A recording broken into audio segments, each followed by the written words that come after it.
Hello children, I am Saji Felix, going to teach some moral values. Okay, you got your moral science textbook? Okay, this is your moral science textbook, The Right Path, Value Education. എല്ലാവരും book തുറന്ന് നോക്കിയോ? ഒരുപാട് പാഠങ്ങൾ, ഒരുപാട് moral values നിങ്ങൾക്ക് ഇതിൽ നിന്ന് കിട്ടും കേട്ടോ. So today I am going to teach first chapter, Faith in God, your life's anchor. What's the first chapter? Faith in God.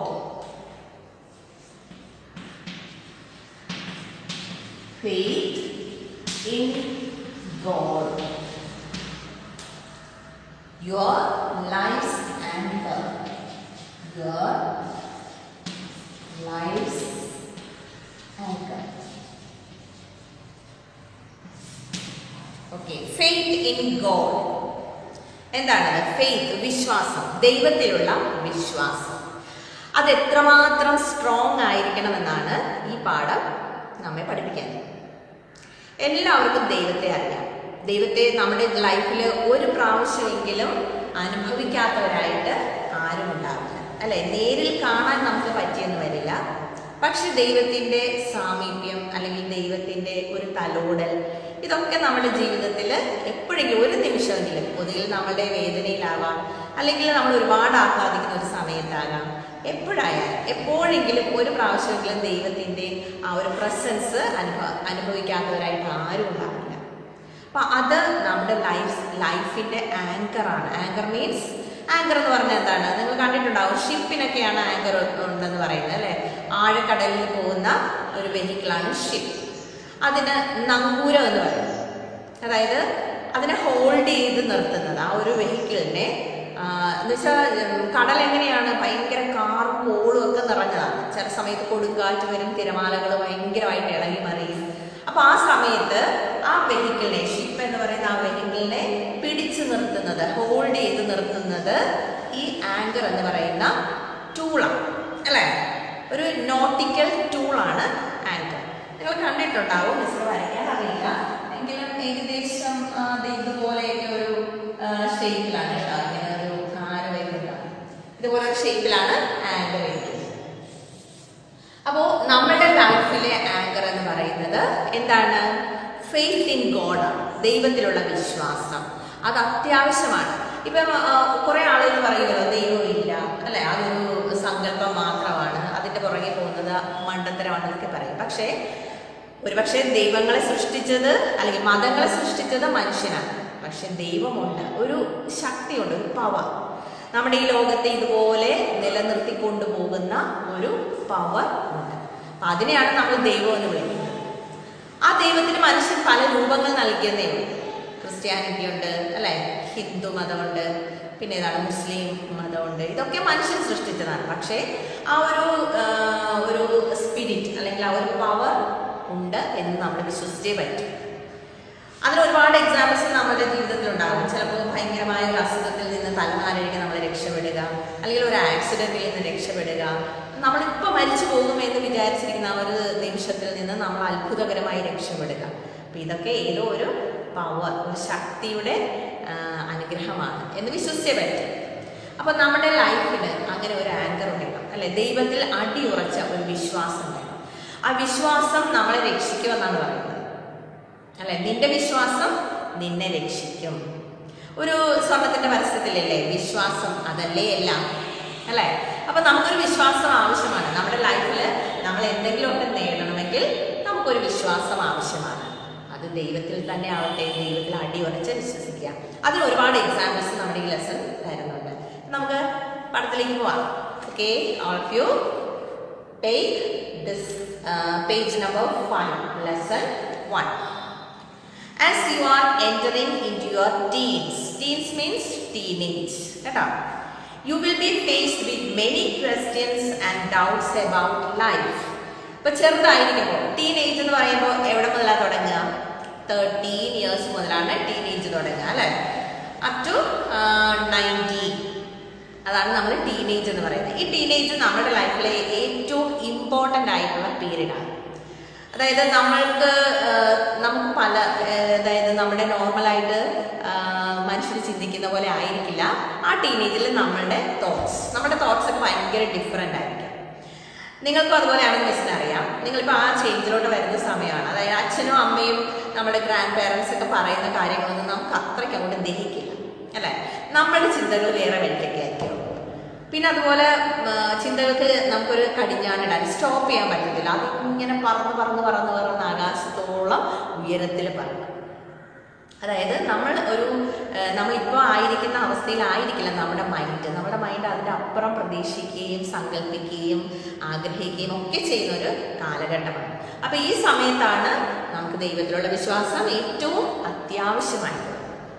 അപ്പോൾ ഇവിടെ പറയുന്നത് എന്താണ്? നമ്മൾ ടീനേജിലേക്ക് കടക്കുമ്പോൾ നമ്മുടെ മനസ്സിൽ ഒരുപാട് ക്വസ്റ്റ്യൻസ് കാണും, അല്ലേ? ഒരുപാട് ക്വസ്റ്റ്യൻസും ഒരുപാട് ഡൗട്ട്സും കാണും നമ്മുടെ ലൈഫിനെ കുറിച്ച്. പിന്നെ എക്സിസ്റ്റൻസിനെ കുറിച്ച്. എക്സിസ്റ്റൻസ് മീൻസ് നമ്മൾ ആയിരിക്കുന്ന അവസ്ഥയെക്കുറിച്ച്, അതിനെക്കുറിച്ച് ഒരുപാട് സംശയങ്ങൾ കാണും. ആൻഡ് എവ്രിതിങ് അറൗണ്ട് യു, നിങ്ങളുടെ ചുറ്റിലുള്ള എല്ലാത്തിനെ കുറിച്ചും സംശയം വരുന്ന ഒരു പീരീഡാണ് teenage. In this very important period of your life, you need a steadying force like a ship needs an anchor to easily withstand storms and gales without sinking. അതായത് കാറും കോളും നിറഞ്ഞ കടലിൽ ഒരു ഷിപ്പ് എങ്ങനെ റെസിസ്റ്റ് ചെയ്യും? അതിനെ റെസിസ്റ്റ് ചെയ്ത് അനങ്ങാതെ, അതായത് കോൺസ്റ്റന്റ് ആയിട്ട് നിൽക്കുന്നത്, ഒരു ആങ്കർ യൂസ് ചെയ്തിട്ടാണ് ആ ഷിപ്പ് കോൺസ്റ്റന്റ് ആയിട്ട് നിൽക്കുന്നത് കടലിൽ. എങ്ങനെയുള്ള കടലാണ്? കാറും കോളും നിറഞ്ഞ കടലിൽ ഒരു ഷിപ്പ്, ആ ടൂളുണ്ടല്ലോ, അതാണ് ഈ പറഞ്ഞ ആങ്കർ എന്ന് പറയുന്ന ആ നോട്ടിക്കൽ ടൂൾ ഉപയോഗിച്ച് എങ്ങനെ, അപ്പോൾ ആ ഷിപ്പിന് അവിടെ ഫേമായിട്ട് നിൽക്കാനായിട്ട് എന്തിൻ്റെ ഹെൽപ്പ് ആവശ്യമാണ്? ഈ ആങ്കറിന്റെ ഹെൽപ്പ് ആവശ്യമാണ്, അല്ലെ? ആ നോട്ടിക്കൽ ടൂളിന്റെ ആവശ്യമുണ്ട് ഷിപ്പിന്. അതല്ലെങ്കിൽ ഷിപ്പിന് നിൽക്കാൻ പറ്റൂല. അതിങ്ങനെ കാറ്റിൽ ഇങ്ങനെ ആടി ഉലയും തിരമാലകളിൽ പെട്ട് അത് മുങ്ങി താന്നു പോകും. അപ്പോൾ അങ്ങനെ സിങ്ക് ചെയ്ത് പോകാതെ ഒരു ആങ്കറിന്റെ ഹെൽപ്പോട് കൂടി അതെങ്ങനെയാണോ നിൽക്കുന്നത്, അതേപോലെ നമ്മളുടെ ലൈഫിൽ, അതായത് നിങ്ങളുടെ ഈ ഒരു എന്താണ് കോംപ്ലിക്കേറ്റഡ് ആയിട്ടുള്ള ഈ പീരീഡ്സിൽ, മീൻസ് ടീനേജിൽ, നിങ്ങളുടെ ലൈഫിൽ സ്റ്റേൺ ആയിട്ട് നിൽക്കാൻ, അതായത് ഫേം ആയിട്ട് നിൽക്കാൻ, ഇങ്ങനെ ചാഞ്ചാടി ഒലഞ്ഞിട്ട് കാര്യമില്ല, അല്ലേ? നമ്മുടെ ലൈഫിനെ കുറിച്ച് വ്യക്തമായ ഒരു കാഴ്ചപ്പാടും നമുക്കൊരു ഉറച്ച വിശ്വാസവും ഒക്കെ വരേണ്ട സമയമാണ്. അപ്പോൾ അങ്ങനെ നമ്മുടെ ലൈഫ് അടിയുറച്ച് നിൽക്കാൻ വേണ്ടിയിട്ട് നമുക്ക് ഏത് ടൂളാണ് ആവശ്യം? ഫെയ്ത്ത് ഇൻ ഗോഡ്, ദൈവത്തിലുള്ള വിശ്വാസമാകുന്ന ടൂളാണ് നമുക്ക് വേണ്ടത്. And that is faith. അപ്പോൾ നമ്മുടെ ലൈഫിൽ ആവശ്യമുള്ള ആങ്കർ ഏതാണ്? ഓക്കെ, ഫെയ്ത്ത് മീൻസ് വിശ്വാസം. ഈ ഫെയ്ത്ത് ആയിരിക്കണം നമ്മുടെ ആങ്കർ, അല്ലെ? ഷിപ്പ് ആങ്കർ ഉപയോഗിക്കുന്നത് എങ്ങനെയാണോ അതുപോലെ നമ്മുടെ ലൈഫിന്റെ ആങ്കർ, അതായത് നമ്മുടെ ലൈഫിനെ പിടിച്ചു നിർത്തുന്ന ടൂൾ എന്തായിരിക്കണം? ഫെയ്ത്ത്, വിശ്വാസം ആയിരിക്കണം. ഇനി കുറച്ച് എക്സാമ്പിൾസ് പറയുകയാണ്. Faith is a wonderful quality to be developed by all of us, especially children like you, to make life peaceful and happy. അപ്പോൾ നമ്മുടെ ജീവിതം സമാധാനത്തിലും സന്തോഷത്തിലും പോകണമെങ്കിൽ നമ്മൾ എന്ത് ചെയ്യണം? ഈ ഫെയ്ത്ത് എന്ന് പറയുന്ന ആ ഒരു വിശ്വാസം, അല്ലെ, വിശ്വാസത്തെ വളർത്തി വലുതാക്കണം. കുട്ടികളായിരിക്കുമ്പോൾ നമുക്ക് ഫെയ്ത്ത് എന്ന് പറഞ്ഞാൽ എന്താണെന്ന് വലിയ കാര്യമായ പിടിയുണ്ടാവില്ല. കാരണം അച്ഛനും അമ്മയും പ്രാർത്ഥിക്കുന്നു, നമ്മളും പ്രാർത്ഥിക്കുന്നു, അവർ പള്ളിയിൽ പോകുന്നു, നമ്മളും അവരുടെ കൂടെ പോകുന്നു. പക്ഷെ അതെന്താണ്, അല്ലെങ്കിൽ എൻ്റെ ലൈഫിന് അതിനുള്ള പ്രാധാന്യം എന്താണെന്ന് നമ്മൾ ഒരുപക്ഷെ ചിന്തിച്ചിട്ടുണ്ടാകില്ല. പക്ഷെ ഇപ്പോൾ ഈ പീരീഡിൽ ആ ഫെയ്ത്തിനെ നമ്മൾ വളർത്തി വലുതാക്കിയെടുക്കുക. You must have faith in your self. ആരിലൊക്കെയാണ് നമുക്ക് വിശ്വാസം വേണ്ടത്? ദൈവത്തിൽ മാത്രമല്ല, നിന്നിൽ തന്നെ നീ വിശ്വസിക്കണം. ഞാൻ എന്നിൽ വിശ്വസിച്ചാൽ മാത്രമേ ഞാൻ വിചാരിക്കുന്ന കാര്യങ്ങൾ എനിക്ക് ചെയ്യാൻ പറ്റൂ. എന്നിൽ വിശ്വാസം ഇല്ലെങ്കിൽ എനിക്ക് ഒരു കാര്യവും ചെയ്യാൻ പറ്റില്ല, അല്ലെ? പഠിക്കാൻ പറഞ്ഞാൽ പോലും മാത്സ് പഠിക്കുക എന്ന് പറഞ്ഞാൽ അത് പഠിക്കണമെങ്കിൽ എനിക്ക് എന്നിലൊരു വിശ്വാസം വേണം. ഈ മാത്സ് ഞാൻ പഠിച്ചിരിക്കും, എന്തൊക്കെയാണെങ്കിലും. ലോകത്ത് എല്ലാ മനുഷ്യരും പഠിക്കുന്ന കാര്യമല്ലേ മാത്സ് എന്ന് പറയുന്നത്, അല്ലെ? കണക്ക് പഠിക്കണം. പിന്നെ എന്തുകൊണ്ട് എനിക്കായിക്കൂടാ, എനിക്ക് പറ്റും എന്ന് വിചാരിച്ചാലേ നമുക്ക് ആ ഫെയ്ത്ത് ഉണ്ടെങ്കിലേ നമുക്ക് വിജയിക്കാൻ പറ്റും. അപ്പോൾ എന്ത് ചെയ്യണം? U must have faith in yourself, പിന്നെ ആരിലൊക്കെയാണ്? യുവർ ടീച്ചർ, നിന്റെ അധ്യാപകരിൽ വിശ്വാസം വേണം. ഫ്രണ്ട്സ് ആൻഡ് യുവർ പേരൻസ്, നിന്റെ കൂട്ടുകാരിലും നിന്റെ മാതാപിതാക്കളിലും നിങ്ങൾക്ക് വിശ്വാസം വരണം. അപ്പൊ ഏറ്റവും നമ്മുടെ ഭൂമിയിൽ കാണപ്പെട്ട ദൈവം എന്നറിയപ്പെടുന്ന ആരാണ്? നമ്മളിപ്പോ ഗോഡിൽ വിശ്വസിക്കുന്നു. ഗോഡിനെ നമുക്ക് കാണാൻ പറ്റില്ല. നമുക്ക് കാണാൻ പാകത്തിൽ ഒരു ഗോഡുണ്ട് ഭൂമിയിൽ. അതാരാണ്? നമ്മുടെ പേരൻസ് അല്ലെ? ദൈവം കഴിഞ്ഞാൽ പിന്നെ നമ്മൾ ഏറ്റവും കൂടുതൽ വിശ്വസിക്കേണ്ടത് നമ്മുടെ പേരൻസിന് തന്നെയാണ്. നമ്മുടെ സ്വന്തം മാതാപിതാക്കൾ, നമ്മളെ ഭൂമിയിൽ ജനിപ്പിച്ച് വളർത്തി വലുതാക്കുന്ന നമ്മുടെ മാതാപിതാക്കളെ. ഇപ്പൊ നിങ്ങളുടെ മനസ്സിൽ ഇപ്പൊ തന്നെ സംശയം വരാം, പിന്നെ ഞാൻ അമ്മയോട് പറഞ്ഞ അമ്മ ഒരു കാര്യം അംഗീകരിച്ചു തരത്തില്ല, അച്ഛൻ ഞാൻ എന്ത് പറഞ്ഞാലും വിശ്വസിക്കില്ല എന്നൊക്കെ പറയാം. പക്ഷേ നമ്മുടെ ഏത് അവസ്ഥയിലും, മീൻസ് നമ്മുടെ നല്ല അവസ്ഥയിലല്ല, നമ്മൾ ഒരുപാട് ദുഃഖിക്കുന്ന അല്ലെങ്കിൽ ഒരുപാട് പരാജയപ്പെട്ടിരിക്കുന്ന അവസരത്തിലും നമ്മളെ കൈവിടാതെ നമ്മളെ കൂടെ ചേർത്ത് നിർത്തുന്നത് ആരാണ്? നമ്മുടെ മാതാപിതാക്കളായിരിക്കും. വേറെ ആരും നമ്മുടെ കൂടെ ഉണ്ടാവില്ല.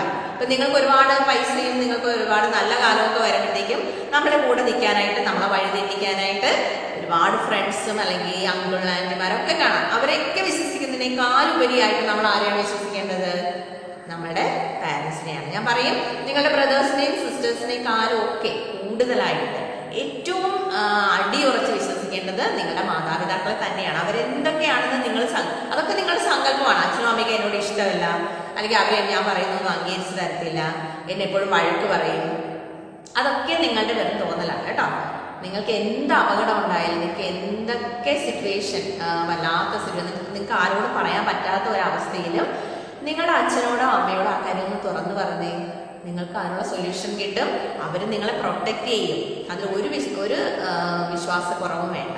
അതേസമയം നിങ്ങളുടെ ഫ്രണ്ട്സിനോട് പറഞ്ഞാൽ അവർ നിങ്ങളെ വിശ്വസിക്കണമെന്നില്ല, അവർ നിങ്ങളെ ചതിക്കാനായിട്ട് തയ്യാറാകുകയും ചെയ്യും. ആപത്ത് സമയത്ത് നിങ്ങളെ കൈവിടാനും ചാൻസുണ്ട്. പക്ഷെ നമ്മുടെ മാതാപിതാക്കൾ അങ്ങനെയല്ല.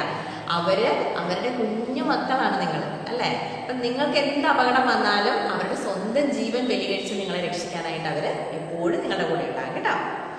അപ്പോൾ you must have faith in your self, your teacher, your friends and your parents. Have you not heard about the patient who got cured of his sickness merely by taking sugar water that was prescribed as the medicine by the doctor? നിങ്ങൾ കേട്ടിട്ടുണ്ടോ അങ്ങനെ ഒരു സംഭവം? ഒരു patient, അയാൾക്ക് തന്റെ ഡോക്ടറിൽ ഭയങ്കര വിശ്വാസമാണ്. നമ്മളൊക്കെ അങ്ങനെയാണ്. ഏത് അസുഖം വന്നാലും, എന്ത് ഓപ്പറേഷൻ ആണെന്ന് പറഞ്ഞാലും നമ്മളെ ട്രീറ്റ് ചെയ്യുന്ന ഡോക്ടറെ നമ്മൾ വിശ്വസിച്ചേ പറ്റും, അല്ലേ? ഡോക്ടർ നമ്മുടെ മുഖത്ത് നോക്കി നീ മരിച്ചു പോകും, രക്ഷയില്ല എന്ന് പറഞ്ഞാൽ നമ്മൾ ജീവിക്കേണ്ട അവസ്ഥയിലാണെങ്കിൽ പോലും നമ്മൾ മരിച്ചു പോകും. കാരണം ഡോക്ടർ പറഞ്ഞത് നമ്മുടെ മനസ്സിൽ നമ്മളത് ആത്മാർത്ഥമായിട്ട് വിശ്വസിച്ച് പോകുന്നതുകൊണ്ടാണ്. ഇപ്പോൾ ഡോക്ടറിന് നമ്മളെ കൊല്ലാനും ജീവിപ്പിക്കാനും സാധിക്കും. അപ്പം അത്രയ്ക്ക് വിശ്വാസമാണ് ഒരു ഡോക്ടറിൽ നമ്മൾ അർപ്പിക്കുക, അല്ലെ? പാരൻസ് കഴിഞ്ഞാൽ നമ്മൾ വിശ്വസിക്കണം. കള്ളം പറയരുത്, അത് ആരോടൊക്കെയാണെന്നാ പറയുന്നത്? വക്കീലിനോടും ഡോക്ടറിനോടും കള്ളം പറയുന്നതെന്നാണ് കേട്ടോ. അപ്പൊ ഡോക്ടർ പറയുന്നത് നമ്മൾ അതേപോലെ വിശ്വസിച്ചേ പറ്റും. അപ്പോൾ പണ്ട് ഒരു കഥ ഉണ്ടായിട്ടുണ്ട്. ഒരു പേഷ്യന്റ്, അയാൾക്ക് അസുഖം ഉണ്ടായിരുന്നു. അപ്പൊ ആ ഡോക്ടർ എന്ത് പറഞ്ഞാലും അയാൾ വിശ്വസിക്കും. ഡോക്ടർ അയാൾ മരിക്കാൻ പോകുന്ന സമയത്ത് ഡോക്ടർ അയാളോട് നീ ജീവിക്കുമെന്ന് പറഞ്ഞാൽ അയാൾ ഭയങ്കര വിശ്വാസമാണ്, ഞാൻ ജീവിക്കും. ആ ഒരു വിശ്വാസം നമുക്ക് ആവശ്യമാണെങ്കിൽ നമുക്ക് ലൈഫിൽ മുമ്പോട്ട് പോകാൻ പറ്റും. അപ്പോൾ ഈ അസുഖമായ ആ പേഷ്യന്റിനോട് ഡോക്ടർ അയാളുടെ അസുഖത്തിന് ഒരു മരുന്ന് നിർദ്ദേശിക്കുകയാണ് കേട്ടോ. ആ മരുന്ന് എന്താണെന്നറിയാമോ? ഷുഗർ വാട്ടർ, അതായത് പഞ്ചസാര വെള്ളം. ഡെയിലി പഞ്ചസാര വെള്ളം കുടിച്ചാൽ നിന്റെ അസുഖം മാറും എന്ന് ഡോക്ടർ പറഞ്ഞു. പക്ഷെ അത്ഭുതം, അയാൾ ആ ഡോക്ടറെ വിശ്വസിച്ചു. അയാൾ ഡെയിലി മുടങ്ങാതെ ഷുഗർ വാട്ടർ കുടിച്ചിട്ട് അയാൾ സൗഖ്യം പ്രാപിച്ചു. അത് ഭയങ്കര ഒരു മിറക്കിളായിരുന്നു. കാരണം ഈ ഷുഗർ വാട്ടർ ഒന്നിനൊരു പരിഹാരമല്ല, അല്ലേ? പ്രത്യേകിച്ച് ഷുഗർ പേഷ്യൻസ് ആണെങ്കിൽ ഷുഗർ കൂടാനേ ചാൻസ് ഉള്ളൂ. പക്ഷെ ആ പേഷ്യന്റ് ആ അസുഖത്തിൽ നിന്ന് രക്ഷപ്പെട്ടു. That happened because he had total faith in the doctor. എന്തുകൊണ്ടാണ് ഇത് സംഭവിച്ചത്? അയാൾക്ക് ഡോക്ടറിൽ ഉറച്ച വിശ്വാസം ഉണ്ടായിരുന്നു. അതുകൊണ്ട് അയാൾ രക്ഷപ്പെട്ടു. Okay, next page. ബോറടിക്കുന്നുണ്ടോ നിങ്ങൾക്ക്? കുറച്ച് നേരം മോറൽ വാല്യൂസിന് വേണ്ടിയിട്ട് സ്പെൻഡ് ചെയ്യാം കേട്ടോ. Okay, next page. If that is the level of faith we need to keep in people, what to say about faith in God, the ultimate healer? Who is the ultimate healer? God. God ആണ് പരമോന്നതനായ വൈദ്യൻ. നമ്മുടെ ഭൂമിയിൽ കാണുന്ന ഡോക്ടർമാർ അവരൊക്കെ മനുഷ്യരാണ്, പക്ഷേ അവർക്കും സാധിക്കാത്ത കാര്യങ്ങൾ നമ്മളെ ഹീൽ ചെയ്യുന്ന ആരാണ്? ഈ ഗോഡാണ്. അപ്പോൾ ഒരു ഡോക്ടറിൽ നമ്മൾ ഒരു ഡോക്ടറിൽ അർപ്പിച്ച വിശ്വാസം ആ പേഷ്യന്റിനെ രക്ഷപ്പെടുത്തിയെങ്കിൽ അൾട്ടിമേറ്റ് ഹീലറായ ഗോഡിൽ അർപ്പിക്കുന്ന വിശ്വാസം, അങ്ങനെ വിശ്വസിച്ചാൽ നമ്മുടെ ലൈഫിൽ എന്തൊക്കെ സംഭവിക്കാം. If you have faith in him he will take care of you. അപ്പോൾ നമ്മൾ ആ ഗോഡിൽ വിശ്വസിക്കുക. ഇപ്പം നമ്മുടെ ഈ പാൻഡമിക് സിറ്റുവേഷൻ, അതായത് കൊറോണ വൈറസ് ഇങ്ങനെ പടർന്നു പിടിച്ചുകൊണ്ടിരിക്കുകയാണ്, ഒരുപാട് ജനങ്ങൾ മരിക്കുന്നു അല്ലെ, ഒരുപാട് പേർക്ക് ജോലിയൊക്കെ നഷ്ടപ്പെടുന്നു. അങ്ങനെ ദുരിതങ്ങളിൽ നിന്ന് ദുരിതങ്ങളിലേക്ക് നമ്മുടെ ലൈഫ് പോയിക്കൊണ്ടിരിക്കുകയാണ്. പക്ഷെ നമ്മൾ ഗോഡിൽ വിശ്വസിക്കുക. എന്നെ ഒരു വൈറസും ബാധിക്കില്ല എന്ന് വിശ്വസിച്ചാൽ, ആ ഒരു ഉറച്ച വിശ്വാസം നമ്മളിൽ ഉണ്ടെങ്കിൽ നമ്മളുടെ ബോഡി ആ വൈറസിനെ അക്സെപ്റ്റ് ചെയ്യില്ല. ബോഡി നമ്മുടെ ആ വൈറസ് വന്നാലും അതിനെ അറ്റാക്ക് ചെയ്തോളും കേട്ടോ. അപ്പൊ അങ്ങനെ ഉറച്ചൊരു വിശ്വാസം വേണം. Okay, this truth is shown by the examples of Gajendra. ഇതിനെ ഇങ്ങനെ അടിയുറച്ച് വിശ്വസിച്ചത് വഴി രക്ഷപ്പെട്ട 2 എക്സാമ്പിളാണ് പറയുന്നത്. ഒന്ന്, ഒരു Gajendra, the king of elephants, ആനകളുടെ രാജാവായ ഗജേന്ദ്ര എങ്ങനെയാണ് രക്ഷപ്പെട്ടത്? Who was saved from the crocodile by Lord Vishnu himself. അല്ലെ, പുരാണ കഥകളിൽ പറയുന്നതാണ്. കിങ് ഗജേന്ദ്ര, ആനകളുടെ രാജാവ്, ക്രോക്കഡൈൽ എന്താണ്?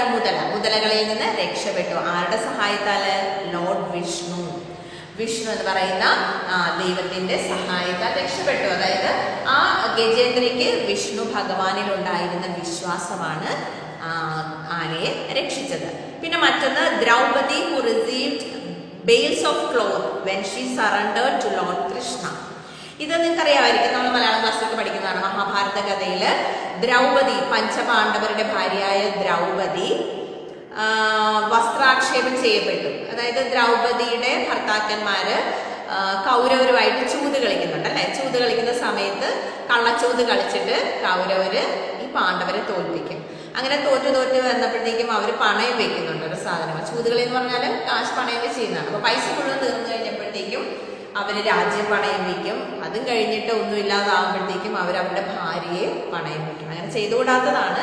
പക്ഷെ അവർക്ക് നാണക്കേടിൽ നിന്ന് രക്ഷപ്പെടാൻ വേണ്ടിയിട്ട് സ്വന്തം ഭാര്യയായ ദ്രൗപദിയെ പണയം വയ്ക്കും. അങ്ങനെ ആ പണയം വെച്ച കളിയിലും അവർ തോൽക്കും. അപ്പൊ ദ്രൗപദിയുടെ അവകാശം കൗരവർക്കാണ്. അപ്പൊ കൗരവരിലെ മൂത്തവനായ ദുര്യോധനന് ദ്രൗപദിയോട് പണ്ടേ ദേഷ്യം ഉണ്ടായിരുന്നു. അപ്പൊ അവളെ അപമാനിക്കാൻ വേണ്ടിയിട്ട് അവൻ എന്ത് ചെയ്തു? മനഃപൂർവ്വം സഭയിലേക്ക് മുടി കൂത്തിപ്പിടിച്ച് വലിച്ചിഴച്ച് കൊണ്ടുവന്നിട്ട് എന്ത് ചെയ്യും? അവളുടെ വസ്ത്രം ഉരിയാനായിട്ട് തന്റെ ബ്രദറിനോട് ആവശ്യപ്പെടും. ബ്രദർ ആരാണ്? ദുശാസൻ. ദുശാസനോട് പറയും ഇവളുടെ വസ്ത്രം വലിച്ച് ഊരിയെടുക്കുക, അപമാനിക്കാൻ വേണ്ടിയിട്ട്. അപ്പോൾ തന്റെ ഭർത്താക്കന്മാരെ കഴിഞ്ഞു. അവള് ഭർത്താക്കന്മാരെ ഓരോരുത്തരെയും വിളിച്ച് അപേക്ഷിക്കുന്നുണ്ട്, എന്നെ രക്ഷിക്കൂ എന്ന് പറയുന്നത്. പക്ഷെ ഹസ്ബൻഡ്മാർ എത്ര പേരുണ്ട്? 5 പേരുണ്ട്. അവർക്ക് 5 പേർക്ക് ഒന്നും ചെയ്യാൻ പറ്റില്ല. കാരണം അവര് ദുര്യോധന പണയം വെച്ചതാണ് ദ്രൗപദി. കളിയിൽ തോറ്റപ്പോൾ ദ്രൗപദി അവർക്ക് സ്വന്തമാണ്. ഇനി ഭർത്താക്കന്മാർക്ക് അവളിൽ യാതൊരു അവകാശവുമില്ല. അപ്പോൾ അങ്ങനെ ഭർത്താക്കന്മാരെ വിളിച്ച് അപേക്ഷിച്ചിട്ട് രക്ഷയില്ല എന്ന് കണ്ടപ്പോൾ ദ്രൗപദി ആരിൽ അഭയം പ്രാപിച്ചു? ലോർഡ് കൃഷ്ണനിൽ അഭയം പ്രാപിച്ചു അല്ലെ. അവള് ആ സഭയിൽ കണ്ണടച്ച് കൈകൂപ്പി നിന്ന് ഉറക്കെ കരഞ്ഞു വിളിച്ച് പ്രാർത്ഥിച്ചു. അപ്പൊ കൃഷ്ണൻ അവൾക്ക് എന്ത് ചെയ്തു? അവളുടെ വസ്ത്രം ഉരിഞ്ഞെടുക്കും തോറും അവളുടെ ദേഹത്ത് കൃഷ്ണൻ ചേല ചുറ്റിക്കൊടുത്തുകൊണ്ടേയിരുന്നു. അത് അനുഗ്രഹമാണ്. അപ്പോൾ അങ്ങനെ ഈ വസ്ത്രം വലിച്ചു ഊരിയെടുക്കുന്ന ദുശാസനൻ ഭയങ്കരമായിട്ട് ടയേർഡായി അല്ലെ. ആ മുറി തറയുന്ന റൂഫ് വരെ പൊക്കത്തില് അവളുടെ സാരി വലിച്ചിട്ടും സാരി തീർന്നതേയില്ല. അപ്പൊ അതാണ് ആ വിശ്വാസത്തിന്റെ പവർ എന്ന് പറയുന്നത്. നമ്മൾ ഉറച്ച് വിശ്വസിച്ചാൽ നമുക്കത് നേടിയെടുക്കാനായിട്ട് സാധിക്കും. Next paragraph. We will now read about the experience of Gopal. ഇനി മറ്റൊരു അനുഭവം പറയുകയാണ്. ഗോപാൽ എന്ന് പറയുന്ന ഒരു കുട്ടിയുടെ കഥയാണ്. A small boy and the son of a priest in a tiny village. ഒരു ചെറിയ ഗ്രാമത്തിൽ ഒരു പ്രീസ്റ്റ് ഉണ്ടായിരുന്നു. ടെമ്പിളിലെ ഒരു പ്രീസ്റ്റിന്റെ മകനാണ് Gopal. His father was appointed by the village to take care of the local temple. ആ ലോക്കൽ ടെമ്പിളിന്റെ അമ്പലത്തിന്റെ കാര്യങ്ങളൊക്കെ ചുമതല ഏൽപ്പിക്കപ്പെട്ടു. ആർക്കാണ്? ഗോപാലിന്റെ father. Every day he offered the food made by his wife to the Lord before eating. ആ priest എന്താ ചെയ്യാം? ആ priest നല്ല വിശ്വാസമുള്ള ആളായിരുന്നു. ആ പ്രീസ്റ്റ് എല്ലാ ദിവസവും ഭക്ഷണം കഴിക്കുന്നതിന് മുമ്പ് തൻ്റെ ദൈവത്തിന് ലോർഡിന് കുറച്ച് ഭക്ഷണം, ഭാര്യ ഉണ്ടാക്കി കൊടുക്കുന്ന ആ ഭക്ഷണത്തിൻ്റെ കുറച്ച് ദൈവത്തിന് അർപ്പിച്ചിട്ടാണ് അദ്ദേഹം ആ food കഴിച്ചിരുന്നത്. One day he went to the neighboring village for a festival. ഒരു ദിവസം അദ്ദേഹം അടുത്തുള്ള വില്ലേജിൽ ഫെസ്റ്റിവൽ, ഉത്സവത്തിന് പോയി. And asked Gopal, who is Gopal? The son of the priest, a young lad of 5 years, to do this activity. അപ്പോൾ അടുത്ത വില്ലേജിൽ ഫെസ്റ്റിവലിന് പോയപ്പോൾ ഗോപാൽ, തൻ്റെ പുത്രനായ ഗോപാലും കൂടെയുണ്ട്. അപ്പോൾ ഈ പ്രീസ്റ്റ് ഗോപാലിനോട് പറഞ്ഞു, നീ കഴിക്കുന്ന ഫുഡ് കഴിക്കുന്നതിന് മുമ്പ് അതിൽ നിന്ന് കുറച്ച് ഭഗവാന് അർപ്പിക്കണമെന്ന് പറഞ്ഞു. Gopal was very much excited about the opportunity. അവൻ ഈ ഒരു അവസരം കിട്ടിയപ്പോൾ ഭയങ്കര സന്തോഷമായി. കൊച്ചുകുട്ടികൾ എപ്പോഴും അങ്ങനെയാണല്ലോ, നമ്മൾ എന്ത് ചെയ്യാൻ പറഞ്ഞാലും ഭയങ്കര സന്തോഷമായിരിക്കും അല്ലേ. കാരണം നമ്മളെ പൊതുവെ എല്ലാത്തിൽ നിന്നും അവർ അകറ്റി നിർത്തും. നീ ചെയ്താൽ ശരിയാവില്ല, നീ തൊട്ടാൽ പൊട്ടിപ്പോന്ന് പറഞ്ഞ് മാറ്റിയിരിക്കും. അപ്പോൾ എന്തെങ്കിലും ഒരു ടാസ്ക് ഒന്ന് കൊടുത്തു നോക്കി അവർ ഭയങ്കര ഹാപ്പി ആയിട്ട് ഭയങ്കര സിൻസിയർ ആയിട്ട് അവരത് ചെയ്തു തീർക്കും. അപ്പോൾ ഗോപാലൻ ഭയങ്കര സന്തോഷമായി. കാരണം അച്ഛൻ്റെ ദിവസവും ചെയ്യുന്നവ കാണുന്നുണ്ട്. അപ്പോൾ അവനങ്ങനെ ഒരു ഓപ്പർച്യൂണിറ്റി കിട്ടിയപ്പോൾ ഭയങ്കര സന്തോഷമായി. And could not wait for the morning. അടുത്ത മോർണിംഗിൽ കൊടുക്കാനാണ് അച്ഛൻ പറഞ്ഞത്. പക്ഷെ അവൻ അത്രയും നേരം സഹിച്ചു നിൽക്കാനുള്ള ക്ഷമയില്ലായിരുന്നു. അവൻ എന്ത് ചെയ്തു? He took the food to the temple and prayed to God to eat it. അവൻ അവൻ്റെ ആഹാരവുമായിട്ട് ടെമ്പിളിൽ ചെന്നിട്ട് ഗോഡിൻ്റെ മുമ്പിൽ വെച്ചിട്ട് പ്രാർത്ഥിച്ചു. ദൈവമേ, നീ എൻ്റെ ഈ ഫുഡ്, നിനക്ക് ഞാൻ അർപ്പിച്ചിരിക്കുന്ന ഈ ഫുഡ് കഴിക്കണമെന്ന് കണ്ണടച്ച് പ്രാർത്ഥിച്ചു. After a while he opened the container and found the food untouched. കുറച്ചങ്ങനെ പ്രാർത്ഥിച്ച് കഴിഞ്ഞിട്ട് അവൻ കണ്ണടച്ച് നിൽക്കുകയാണ്. ഗോഡിന് അത് കഴിക്കാനുള്ള സമയം കൊടുത്ത് അവനിങ്ങനെ കണ്ണടച്ച് നിന്നിട്ട് കുറച്ച് കഴിഞ്ഞപ്പോൾ അവൻ കണ്ണു തുറന്നിട്ട് എന്ത് ചെയ്തു? ആ കണ്ടെയ്നർ, ഫുഡിരുന്ന കണ്ടെയ്നർ തുറന്നു നോക്കിയപ്പോൾ ഫുഡ് അതുപോലെ തന്നെ ഇരിപ്പുണ്ട്. ഗോഡ് അത് കഴിച്ചിട്ടില്ല. He prayed once again, and when he found the food still uneaten, he started to cry. അവൻ പിന്നെയും കണ്ണടച്ച് പ്രാർത്ഥിച്ചു. കുറച്ചു നേരം കഴിഞ്ഞ് തുറന്നു നോക്കിയപ്പോഴത്തേക്കും ഭഗവാൻ അത് കഴിച്ചിട്ടില്ല, ഫുഡ് അങ്ങനെ തന്നെ ഇരിക്കുകയാണ്. അപ്പോൾ എന്ത് ചെയ്തു? കരയാൻ തുടങ്ങി അല്ലെ. ദുഃഖം സഹിക്കാൻ വൈകിയപ്പോൾ കുട്ടികൾ എന്ത് ചെയ്യും? അമ്മ വാവിട്ട് കരയും. He started to cry. He told the Lord, കരഞ്ഞുകൊണ്ട് അവൻ എന്താണ് ദൈവത്തോട് പറഞ്ഞത്? Unless you eat the food, I will not go home. നീ ഇത് തിന്നില്ലെങ്കിൽ ഞാൻ ഇന്ന് വീട്ടിൽ പോകത്തേ ഇല്ല എന്നവൻ കരഞ്ഞു പറഞ്ഞു. Moved by his devotion, the Lord ate the food and told this small boy that it was delicious. അപ്പോൾ അങ്ങനെ ആ കരഞ്ഞ് പ്രാർത്ഥിച്ചപ്പോൾ ദൈവത്തിൻ്റെ മനസ്സലിഞ്ഞു. ദൈവത്തിന് അവൻ്റെ ആ ഒരു ഡെഡിക്കേഷനിൽ ദൈവത്തിന് മാറി നിൽക്കാനായിട്ട് സാധിച്ചില്ല. മൂവ് ബൈ ഹിസ് ഡിവോഷൻ, അത്രയും ആത്മാർത്ഥമായിട്ട് അവൻ ദൈവത്തിൽ അർപ്പിച്ച ആ വിശ്വാസത്തെ കണ്ടില്ല എന്ന് നടിക്കാനായിട്ട് ആ ദൈവത്തിന് കഴിഞ്ഞില്ല. അദ്ദേഹം എന്ത് ചെയ്തു? ഹി ഈറ്റ് ദ ഫുഡ് അല്ലെ, അവൻ വെച്ച് ഫുഡ് എടുത്ത് കഴിച്ചു. എന്നിട്ട് എന്ത് പറഞ്ഞു? ഇറ്റ് വാസ് ഡെലീഷ്യസ്, നല്ല ടേസ്റ്റുള്ള ഫുഡാണെന്ന് ആ ബോയോട് പറയുകയും ചെയ്തു. Gopal was very happy and went home. അവന് ഭയങ്കര സന്തോഷമായി. അവനറിയില്ല അച്ഛൻ വയ്ക്കുന്ന ഫുഡ് ദൈവം കഴിക്കുന്നുണ്ടോ. അവൻ്റെ വിശ്വാസമാണ് അച്ഛൻ ഫുഡ് വയ്ക്കുന്നുണ്ടോ, ദൈവം കഴിക്കുന്നുണ്ട്. പക്ഷെ അച്ഛൻ അതൊരു ദൈവം എടുത്ത് കഴിച്ചോ? ഫാദർ കൊടുത്ത ഫുഡ് ദൈവം കഴിച്ചില്ല. അദ്ദേഹം അത് ദൈവത്തിന് വേണ്ടി അർപ്പിക്കുകയാണ് ചെയ്യുന്നത് അല്ലേ. നമ്മളും അങ്ങനെയല്ലേ, നിങ്ങൾ ഈ മരിച്ചവർക്ക് വേണ്ടിയിട്ട് ബലിയിടുകയൊക്കെ ചെയ്തില്ലേ? ആ സമയത്തൊക്കെ ഫുഡ് മാറ്റി വയ്ക്കും. അല്ലെങ്കിൽ ചില ആളുകൾ മരിച്ചു പോയവർക്ക് അന്നുണ്ടാക്കുന്ന ഫുഡ് എല്ലാ ഐറ്റംസും എടുത്തൊരു മുറിയുടെ അകത്ത് വെച്ച് അടച്ചു വയ്ക്കുന്നത്, അങ്ങനെയൊക്കെയുള്ള രീതികളുണ്ട്. കേരളത്തിലോ തമിഴ്നാട്ടിലോ ഒക്കെ അങ്ങനെയുണ്ട്, മിസ് കേട്ടിട്ടുണ്ട്. അവരൊരു മുറിയുടെ അകത്ത് അയാൾ കിടന്ന റൂമിൽ അന്നുണ്ടാക്കുന്ന ഫുഡ് എല്ലാം, അതെനിക്ക് തോന്നുന്നു ഒരു മാസത്തോളം അദ്ദേഹം എന്തൊക്കെ ഉപയോഗിച്ചിരുന്നു ആ ഫുഡ് ഐറ്റംസ് എല്ലാം കൊണ്ടുപോയി ഒരു മുറിയുടെ അകത്ത് വെച്ച് കൊടുക്കും. എന്നിട്ട് ഡോർ ക്ലോസ് ചെയ്യും. അപ്പോൾ അയാൾ അത് വന്ന് കഴിക്കുമെന്നാണ് വിശ്വാസം. പക്ഷേ ഫുഡ് ശരിക്കും അവിടെ ഉണ്ടായിരിക്കും. അയാൾ, കാരണം മരിച്ച ആൾക്ക് ബോഡിയില്ലല്ലോ, അയാൾ അത് കഴിച്ചു എന്ന് വിശ്വസിച്ചുകൊണ്ട് അവർ അടുത്ത ദിവസം ആ ഫുഡ് എടുത്ത് കളയും. അപ്പോൾ പിതാവും ആ പ്രീസ്റ്റും അത് തന്നെയാണ് ചെയ്തിരുന്നത്. അദ്ദേഹം ഫുഡ് കൊണ്ടുവന്ന് ദൈവന്റെ മുമ്പിൽ വെച്ചു, ദൈവം കഴിച്ചു എന്ന് വിശ്വസിച്ച് അടുത്ത ദിവസം അത് എടുത്ത് കളയാണ് ചെയ്തത്. പക്ഷെ ഇവിടെ ഗോപാലിന്റെ കാര്യത്തിൽ അങ്ങനെയാണോ സംഭവിച്ചത്? അല്ല, ഗോഡ് റിയൽ ആയിട്ട് ആ ഫുഡ് എടുത്ത് കഴിച്ചു, എന്നിട്ട് നല്ല ടേസ്റ്റ് ഉണ്ടെന്ന് ഗോപാലിനോട് പറയുകയും ചെയ്തു. Last band up. When his mother asked him, "Where is the food?" he said, "God himself ate it." വീട്ടിൽ വന്നപ്പോൾ അമ്മ ചോദിച്ചു, ഫുഡ് എവിടെ? സാധനം കുറച്ചു നേരം വെച്ചിട്ട് തിരിച്ചു കൊണ്ടുവരുമല്ലോ, നിന്റെ ഫുഡ് എവിടെ എന്ന് ചോദിച്ചപ്പോൾ ഗോപാലൻ പറഞ്ഞു, God himself ate it. അത് ദൈവം തിന്നു.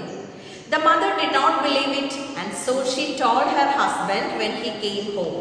അമ്മയ്ക്ക് അത് വിശ്വാസമായില്ല. അപ്പം അമ്മ എന്ത് ചെയ്തു? അച്ഛൻ വന്നപ്പോൾ പറഞ്ഞു കൊടുത്തു, ഇങ്ങനെ ഗോപാൽ കൊണ്ടുപോയ ഫുഡ് ദൈവം കഴിച്ചു എന്ന് പറഞ്ഞ അവൻ്റെ പാത്രത്തിൽ ഫുഡ് കാണുന്നില്ല. He then asked Gopal and received the same reply. അച്ഛനും അവനോട് ചോദിച്ചു, നിന്റെ ഫുഡ് നീ എന്ത് ചെയ്തു? അപ്പോൾ ഗോപാൽ സെയിം ആൻസർ പറഞ്ഞു, അത് ഗോഡ് കഴിച്ചു. പക്ഷേ ആ പ്രീസ്റ്റിന് പോലും അത് വിശ്വസിക്കാനായിട്ട് സാധിച്ചില്ല. Not believing that the Lord has eaten the food, he scolded the young boy and even slapped him on his cheeks. കണ്ടോ, ആ പ്രീസ്റ്റ് അത് ഡെയിലി ചെയ്യുന്ന ആ പ്രീസ്റ്റിന് പോലും വിശ്വസിക്കാൻ പറ്റിയില്ല ആ ഗോപാല ദൈവം കഴിച്ചു എന്ന് പറഞ്ഞിട്ട്. അവൻ എന്ത് ചെയ്തു? അവൻ കള്ളം പറയാമെന്ന് വിചാരിച്ചിട്ട് അദ്ദേഹം സ്കോൾഡ് ചെയ്തു, ഒരുപാട് ദേഷ്യപ്പെട്ടു. എന്നിട്ടും അവൻ അങ്ങനെ തന്നെ പറഞ്ഞുകൊണ്ടിരുന്നു അല്ലെ, ഗോഡ് എയ്റ്റ് ദ ഫുഡ് എന്ന് പറഞ്ഞിട്ട്. അപ്പോൾ അച്ഛന് പിന്നെ ദേഷ്യം വന്നു. പ്രീസ്റ്റ് എന്ത് ചെയ്തു? തന്നോട് നോണ പറയുകയാണെന്ന് വിചാരിച്ചിട്ട് അവൻ്റെ ചീക്സിൽ കുറേ അടി കൊടുത്തു. The next morning when the priest went to the temple, he saw the Lord's face as if it was slapped. അതിന് പിറ്റേ ദിവസം ആ പ്രീസ്റ്റ് പിറ്റേ ദിവസം ടെമ്പിളിൽ ചെന്ന് തുറന്ന് നോക്കിയപ്പോൾ ആ ലോർഡിന്റെ കവിളിലും അടിച്ച പാടുകൾ കണ്ടു. And then he heard a voice, "Hear, O priest, I only ate the food because your son was truly devoted and believed in me fully." കണ്ടോ, ദൈവത്തിന്റെ ശബ്ദം കേൾക്കുകയാണ്. ഹിയർ ഓ പ്രീസ്റ്റ്, അല്ലയോ പ്രീസ്റ്റ്, നീ എന്നെ ശ്രമിച്ചാലും, I only eight the food, ഞാനാണ് food കഴിച്ചത്, because your sun was fully devoted and believed in me fully. എന്തുകൊണ്ടാണ് ഞാനത് കഴിച്ചത്? നിന്റെ മകൻ എന്നിൽ പൂർണ്ണമായിട്ട് വിശ്വാസം അർപ്പിച്ചു. അവന്റെ ആ വിശ്വാസം കണ്ടിട്ടാണ് ഞാൻ ആ ഫുഡ് കഴിച്ചത്. Okay, and now I am bearing the pain of the slap you gave your son. ഇപ്പോൾ ഞാൻ നിന്റെ അടിയുടെ വേദന സഹിക്കുകയാണ്. നീ നിന്റെ മകൻ അടിച്ച അടി എൻ്റെ കവിളിലാണ് കൊണ്ടത്. ആ വേദന സഹിച്ചുകൊണ്ടാണ് ഞാൻ ഇവിടെ ഇരിക്കുന്നത്. The priest understood that true devotion was total belief in the Lord. അപ്പോൾ ആ പ്രീസ്റ്റിന് മനസ്സിലായി. പ്രീസ്റ്റൻ സെയിം കാര്യങ്ങൾ ചെയ്തു, പക്ഷെ അദ്ദേഹത്തിന് ഇത്രയും അങ്ങോട്ട് അനുഭവം കിട്ടിയില്ല അല്ലേ. പക്ഷെ ഈ ഒരു മകന്റെ അനുഭവത്തിൽ നിന്ന് ആ പ്രീസ്റ്റ് എന്താണ് പഠിച്ചത്? ദ ട്രൂ ഡിവോഷൻ, അതായത് സത്യസന്ധമായ അർപ്പണം എന്ന് പറയുന്നതാണ് total belief in the Lord. ദൈവത്തിൽ പൂർണ്ണമായി വിശ്വസിക്കുക, നമ്മളെ തന്നെ പൂർണ്ണമായി സമർപ്പിക്കുക, അതാണ് നമ്മുടെ ലൈഫിൽ വേണ്ടത്. Okay, what is the moral of this chapter? True devotion was total belief in the Lord. I'm going to write moral is true devotion. True devotion. അതായത് കള്ളത്തരം കാണാൻ ആ ഡിവോഷൻ പൂർണ്ണമായിരിക്കണം, സത്യസന്ധമായിരിക്കണം. ട്രൂ ഡിവോഷൻ വാസ് എന്താണ്? Total belief. Total belief in the Lord. നമ്മൾക്ക് ദൈവത്തിൽ പൂർണ്ണമായ വിശ്വാസമുള്ളവരായിട്ട് വളരുക. ഓക്കെ, അപ്പൊ ഇന്ന് മുതൽ നിങ്ങളുടെ മനസ്സിലെ സംശയങ്ങൾ, ഡൗട്ട്സ് എല്ലാം മാറ്റി വയ്ക്കുക. നിങ്ങൾക്ക് ഇത്രയും നാള് ഗോഡ് ഉണ്ടോ, അത് വെറുതെയാണ്, അതിൻ്റെ ഒന്നും ആവശ്യമില്ല, ഗോഡിന് നമ്മളെ പണിഷ് ചെയ്യാൻ പറ്റില്ല എന്നൊക്കെ ഒരുപാട് അന്ധവിശ്വാസങ്ങളൊക്കെ നിങ്ങളുടെ മനസ്സിൽ കടന്നുകൂടിയിട്ടുണ്ട് അല്ലേ. ദൈവം എന്ന് പറയുന്നത് വെറുതെയാണ്. പ്രത്യേകിച്ച് ഈ മോഡേൺ പീരീഡ്സിൽ ആളുകൾ കൂടുതൽ അങ്ങനെയാണ് പറയുന്നത്. സയൻസ് ആണ് എല്ലാം, ദൈവത്തിന് ഒരു റോളുമില്ല, സയൻസ് ആണ് എല്ലാം നിയന്ത്രിക്കുന്നത് എന്ന് നമ്മളെ കൊണ്ട് വിശ്വസിപ്പിക്കുന്ന തരത്തിലാണ് ഇന്നത്തെ ലോകം പോകുന്നത്. പക്ഷെ അങ്ങനെയല്ല. ആ ഒരു സ്പിരിറ്റ്, ഗോഡ് എന്ന് പറയുന്ന ഒരു പവർ അല്ലെങ്കിൽ ഒരു സ്പിരിറ്റ് ഉണ്ടെന്ന് വിശ്വസിക്കുക, അതിൽ പൂർണ്ണമായിട്ട് വിശ്വസിക്കുക. ഒരു വിശ്വാസം അത് നമുക്ക് എപ്പോഴും അത്യാവശ്യം കേട്ടോ. ഉറച്ച വിശ്വാസികളായിരിക്കുക. നിങ്ങളുടെ മതം ഏതും ആയിക്കൊള്ളട്ടെ, നിങ്ങൾ വിശ്വസിക്കുന്ന ദൈവം ഏതുമായിക്കൊള്ളേ, ആ വിശ്വാസം ട്രൂ ആയിരിക്കണം, കള്ളത്തരം പാടില്ല. അതായത് പരീക്ഷ വരുമ്പോൾ മാത്രം വിശ്വസിച്ച് പ്രാർത്ഥിച്ചാൽ പോരാ, എല്ലാത്തിനും ഡെയിലി പൂർണ്ണമായിട്ട് വിശ്വാസം അർപ്പിച്ച് ദൈവത്തോട് പ്രാർത്ഥിക്കുക. All the best and okay, bye. എല്ലാവർക്കും നമുക്ക് അടുത്ത ക്ലാസ്സിൽ വീണ്ടും കാണാം. ബൈ.